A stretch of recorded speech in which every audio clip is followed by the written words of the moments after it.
दुनिया भर के शोधकर्ताओं के अनुसार प्राचीन आर्टिफैक्ट्स जो दुनिया के अलग अलग कोनों से पाए गए हैं वो किसी सभ्यता को समझने के लिए काफ़ी महत्वपूर्ण होते हैं। और एक बात जो उन्हें हैरान करती है कि अक्सर चित्रों में एक हैंडबैग दर्शाया गया है जो कि आप सभी प्राचीन देवताओं के स्ट्रक्चर्स में देख सकते हैं। मगर सोचने वाली बात यह है कि ये सभी आकृतियाँ अलग अलग स्थानों से, अलग अलग सभ्यताओं से हैं और अक्सर सभ्यताओं के बीच हज़ारों सालों का अंतर और हज़ारों किलोमीटर्स का फ़र्क है। और उस समय आपसी कम्युनिकेशन का कोई ज़रिया भी नहीं था। तो फिर दुनिया के अलग अलग कोनों से इस तरह के सेम सिंबल्स और स्ट्रक्चर्स क्यों पाए गए हैं? क्या यह एक सामान्य सी बात है? अब आप इस आकृति को देखिए। इसमें पहली आकृति इक्वाडोर में मिली, जबकि दूसरी आकृति मेसोपोटामिया यानी इराक में मिली। इन दोनों आकृतियों में एक चीज़ समान है। आप दोनों के हाथों में एक समान हैंडबैग देख सकते हैं।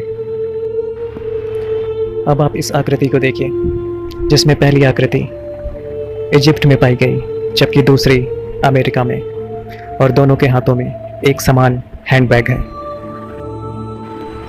अब ये अगली आकृति जो कि पत्थर पे खुदी हुई है, मेसोपोटामिया के अनुनाकी देवता की है।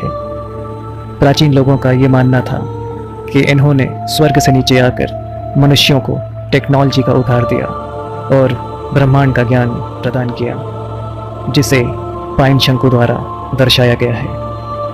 और इनके हाथ में भी वही कॉमन हैंडबैग है। इस प्राचीन देवता का स्ट्रक्चर भी इराक में मिला और इनके हाथ में भी वही सेम हैंडबैग है। अब आप इन सारे स्ट्रक्चर्स को देखिए।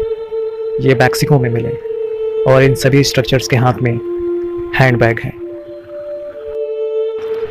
ये हज़ारों साल पुराने स्ट्रक्चर्स इंडिया में मिले और आप देख सकते हैं कि दोनों आकृतियों में हैंडबैग दर्शाया गया है।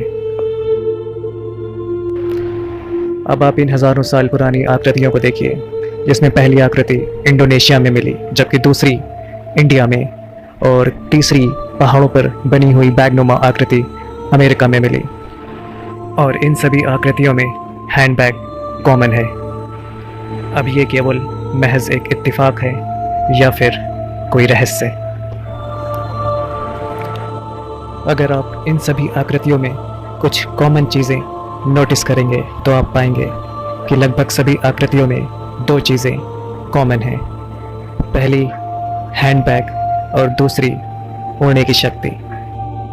यानी कि ये जो आकृतियाँ थीं ये उड़ने में सक्षम थीं और सभी के पास एक हैंडबैग होता था। यानी ये बैग किसी टेक्नोलॉजी की ओर इशारा कर रहा है। और जैसा कि बताया गया कि ये देवता स्वर्ग से आए थे, ये बात अंतरिक्ष की ओर संकेत करती है और अंतरिक्ष में जाने के लिए ऑक्सीजन की आवश्यकता होती है। तो अगर कोई एस्ट्रोनॉट अंतरिक्ष में जाता है तो साथ में लाइफ सपोर्टिंग टेक्नोलॉजी के रूप में ऑक्सीजन को साथ लेकर जाता है, और यह हमारे प्राचीन हैंडबैग से 100% समानता रखती है। तो क्या ये जो हमारे प्राचीन देवता थे ये अंतरिक्ष से आए थे, या ये प्राचीन देवता एलियंस थे जो दूर ब्रह्मांड से हमारी धरती पर हमें ज्ञान और टेक्नोलॉजी सिखाने के लिए आए थे? लेकिन सोचने वाली बात यह है कि ये केवल प्राचीन समय में ही धरती पर क्यों आते थे, या तो एक रहस्य है। आपको क्या लगता है? कमेंट करके ज़रूर बताएं। और वीडियो अच्छी लगी हो तो वीडियो को लाइक करें, शेयर करें और चैनल को सब्सक्राइब करें। धन्यवाद।